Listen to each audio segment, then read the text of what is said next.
내 삶을 바꾸는 정책, 똑똑한 정책 뉴스입니다. 자, 제 뒤로 보이는 이 한 장의 사진 기억하십니까? 문재인 대통령이 독립유공자와 유가족을 청와대로 초청한 자리인데요. 보통 국빈 행사에서나 볼 수 있는 국방부 의장대 사열이 등장했습니다. 이건 국가유공자와 유족의 극진한 예우를 갖춰야 한다는 마음의 표현이었는데요. 뿐만 아니라 지난 50여 년 동안 나라를 위해 희생한 국가유공자들에게 예우 지원을 해주는 곳, 국가보훈처를 문재인 대통령은 그 보훈 기능을 한층 강화하기 위해 국가보훈처장의 지위를 장관급으로 격상했습니다. 이에 따라 보훈제도 개혁에 관심이 쏠리고 있는데요. 격동의 세월을 겪으며 수많은 순국선열과 전몰군경에 지고한 희생 위에 서 있는 대한민국. 그런데 나라를 위해 희생하고 헌신한 국가유공자들에게 과연 국격에 맞는 예우를 하고 있는 걸까요? 국민들의 생각을 들어봤습니다. 가장 중요한 거는 행정적으로 좀 그게 사무 처리가 아니고 직접 지금 이렇게 1대1로 만나가지고 그 상황을 봐서 그럼 같은 유공자라도 좀 어려운 사람도 있고 좀 나은 사람이 있을 거 아닙니까? 그럼 그런 사람들한테 혜택을 좀 더 준다든가 좀 이런 게 좀 필요하다고 봐야 되겠죠. 사실 이제 저는 저의 주변에는 국가유공자분이 안 계세요. 그래가지고 매체를 통해서만 보기 때문에 그 부분들을 많이 생각해 볼 수 있는 부분은 아니는데요. 뭐 어쩌다 영화를 보게 된다든가 뭐 그러면은 그 부분에서 이제 저런 분들이 많이 계시거나 아니면 TV에서도 보시는 분들이 계시면 그때 생각을 해보게 되는 거죠. 후손들은 그 역사 공부를 좀 더 많이 해야 될 것 같아요. 우리나라가 지금까지 건재한 이렇게 그 이유를 좀 알고 젊은이들이 우리도 이 나라를 지켜야 한다는 그런 각오와 그런 결심으로 살아야 될 것 같아요. 국가보훈처에 따르면 지난 7월 말까지 조사된 보훈 대상자는 총 85만 2,595명입니다. 자, 보훈 대상자 연령별 현황인데요. 자, 60세 이상 고령자가 85% 이상입니다. 이들에게 경제적 빈곤과 만성적인 노인 질환 등 건강상의 문제는 당장 직면한 과제라고 할 수 있습니다.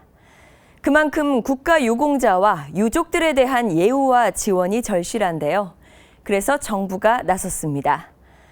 지난 8월 15일 72번째를 맞은 광복절 경축사에서는 대한민국 보훈의 기틀을 새롭게 세우겠다고 공언했는데요. 직접 들어보시죠.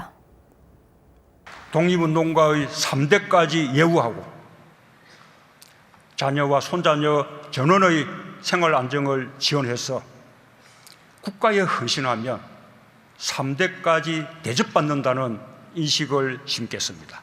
유공자 어르신 마지막 한 분까지 대한민국의 품이 따뜻하고 영광스러웠다고 느끼시게 하겠습니다. 보훈으로 대한민국의 정체성을 분명히 확립하겠습니다. 애국의 출발점이 보훈이 되도록 하겠습니다. 네. 독립운동을 하면 3대가 망한다라는 말 들어보셨죠? 이제는 이 대신 3대가 대접받는다라는 말이 맞겠네요. 자, 이렇듯 대한민국 보훈 기틀을 새롭게 다지겠다며 보훈 강국을 선언한 정부. 새 정부 국가보훈처는 보훈정책의 비전을 따뜻한 보훈으로 설정을 하고 피우진 처장 취임 이후에 내외부 전문가와 TF를 구성해서 최근 총 한 4개 분야 약 60여 개의 새 정부 보훈정책을 만들었습니다. 여기서 따뜻한이라는 의미는 기존 정책과 제도가 아닌 사람 중심의 개념이라고 생각하시면 되는데요. 우리 대한민국의 보훈 대상자는 약 242만 명에 달합니다. 이 보훈 대상자들의 사연과 애안이 제각각 다릅니다. 그러나 모든 분들이 다친 몸과 고령화되어가고 있는 나이로 인해서 내가 헌신한 나라 그리고 이 나라로부터 소외된다는 느낌들을 가지기가 쉽습니다. 단지 정부가 보상금을 드렸다고 끝나는 것이 아니라 이분들 한 사람 한 사람을 찾아가 뵙고 그 잡은 손을 놓지 않겠다는 현장과 사람 중심의 바로 따뜻한 보훈 정책의 배경인데요. 새 정부 따뜻한 보훈 정책이 총 4개 분야 약 60여 개 과제로 준비되어 있다고 말씀드렸는데 새 정부가 5년 동안 해야 할 일입니다. 국가보훈처 혼자의 힘으로는 할 수는 없습니다. 국민 여러분들이 관심 가져주시면 국회를 통해서 법도 개정하고 예산도 확보하면서 차근차근 추진해 나갈 계획입니다. 자, 국가와 민족을 위해 희생하신 순국선열과 호국영령, 참전 국가 유공자에 대한 사회적 관심은 점차 옅어져 가고 있습니다. 하지만 기억해야 할 점은 국가보훈은 바로 대한민국의 과거와 현재, 미래라는 점입니다.